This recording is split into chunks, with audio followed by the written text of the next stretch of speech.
ప్రతి అన్నకు, ప్రతి తమ్ముడికి, మా పత్రికా మిత్రులకి, తెలంగాణ ఉద్యమంలో కూడా వారు కూడా ఆనాడు టీజేఎఫ్ పేరు పెట్టి పోరాడిన మా కలం వీరులకు కూడా హృదయపూర్వకంగా అందరికీ తెలంగాణ ఆవిర్భావం సందర్భంగా వారికి శుభాకాంక్షలు తెలియజేసుకుంటూ, మరి ఇన్ని పాటలు విన్న తర్వాత ఒకసారి కేసీఆర్ గారు రాసిన ఒక పాటను కూడా మీకు గుర్తు చేయాల్సిన బాధ్యత నా మీద ఉందని నేను అనుకుంటా ఉన్నా.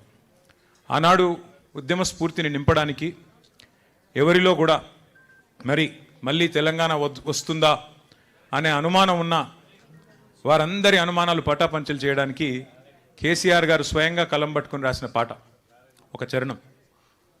సిపాయిల తిరుగుబాటు విఫలం అయ్యిందని, సిపాయిల తిరుగుబాటు విఫలం అయ్యిందని అనుకుంటే వచ్చేదా దేశానికి స్వాతంత్రం, రాజీ లేని పోరాటమే విజయం సాధిస్తుంది, ముమ్మాటికి తెలంగాణ రాష్ట్రం వచ్చి తీరుతుంది. ఇది కేసీఆర్ గారు రాసిన పాట.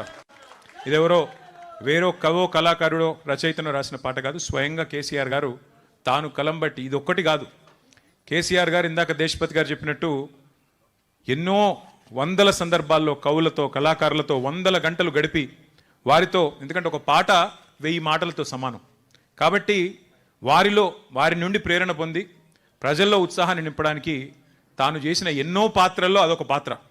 కళాకారుడిగా, కవిగా, రచయితగా కేసీఆర్ గారు ఎన్ని అద్వితీయమైన పాత్రలు పోషించినారో ఆ 14 ఏళ్ల ఉద్యమ ప్రస్థానంలో మీ అందరికీ తెలుసు.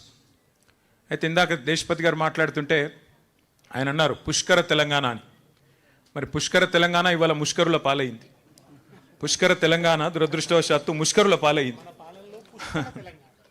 ఆ రోజు పుష్కలంగా ఉన్న తెలంగాణ ఈరోజు నిష్ఫల తెలంగాణగా మారిపోయే పరిస్థితి వచ్చిందని చెప్పి సోదరుడు కవి, గాయకులు దేశపతి గారు చెప్తా ఉంటే బాధ అనిపిస్తూ ఉంది.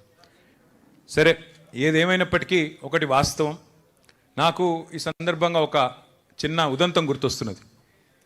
ఒకనాడు మనం ఇంకా అధికారంలో ఉన్నాం, 2018 ఆ ప్రాంతంలో. ఆ రోజుల్లో నాకు ఒక ప్రముఖ సినిమా డైరెక్టర్ ఫోన్ చేసినాడు. ఫోన్ చేసి, నేను కేసీఆర్ గారి మీద ఒక సినిమా తీయాలనుకుంటున్నానండి, కేసీఆర్ గారి పోరాటము, కేసీఆర్ గారి జీవితము, ఆయన మీద ఒక సినిమా తీయాలనుకుంటున్నాను నన్ను అడిగిండు. అడిగితే నేను అన్నాను, అది నేను సమాధానం చెప్పలేని ప్రశ్న సార్, నేను సార్ని అడుగుతాను, అడిగి వారి సమాధానం మీకు చెప్తా అని చెప్పిన.